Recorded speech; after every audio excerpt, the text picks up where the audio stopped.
Alright, this is my second video about World War II, and this is the alternative to a full-out invasion of Japan.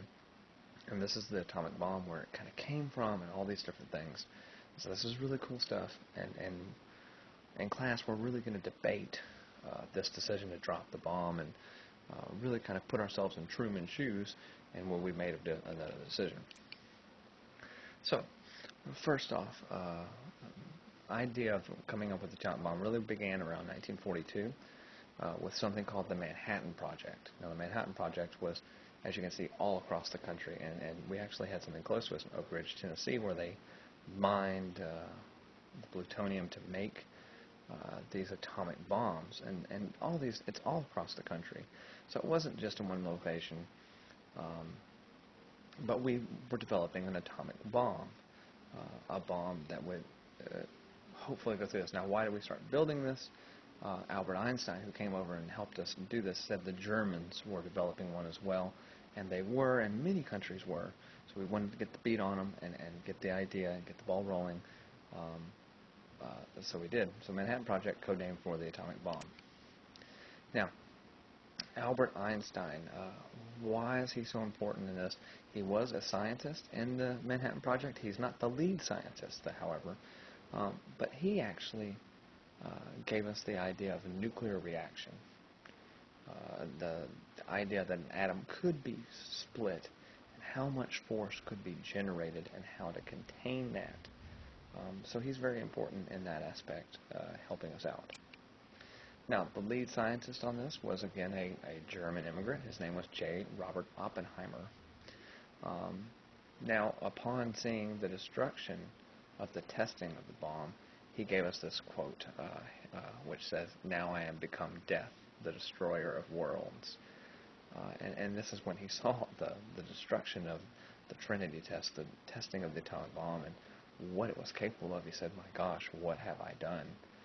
I'm going to end worlds. This is going to be horrible."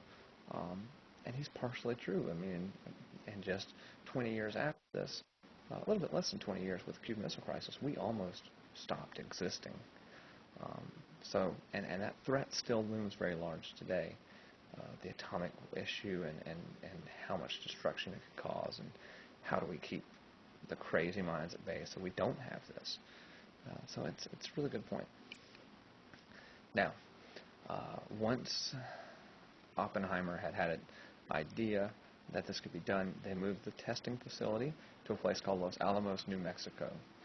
The big place, Los Alamos, is a collection of Alamo. There's Alamo, whatever. But Alamo Gordo was the big one where they tested what they called Trinity tests, codename Atom, first man on Earth, first bomb. When it goes there, it is now property of the U.S. military, and General Leslie Groves, pictured here, is going to be the man in charge. His job is to tell Curtis LeMay and Truman, "We have successfully tested a bomb. It is ready when you are ordering this." Okay? FDR is also going to be in there, Truman later on. So he's testing it. Now, there's been a horror movie made about this, namely, oh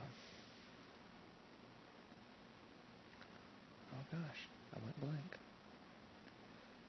The Hills Have Eyes was made about the testing in this area desert and the radioactive poison, and kind of kids' fear on this. And it's not the first time that this director is going to use history. He also did something with JFK, which we'll get into, which is really cool here in a little while, in the 60s.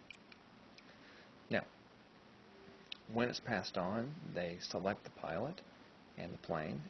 The pilot's name of the atomic bomb is Paul Tibbets. His plane was called the Enola Gay.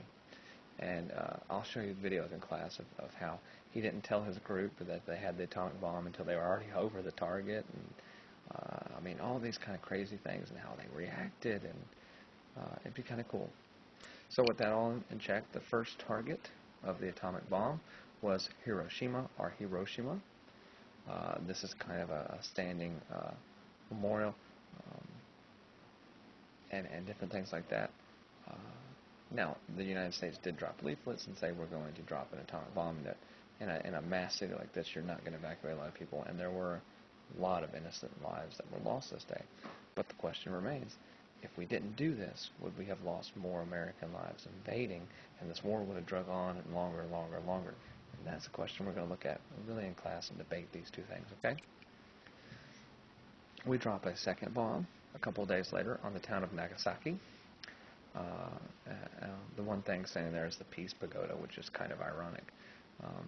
But with these two things in place, I'd say a couple of days after this, the Japanese emperor will regain authority from Hideki Toyo and will surrender to the United States. And this is called VJ Day, Victory of Japan, and this is officially the end of World War II.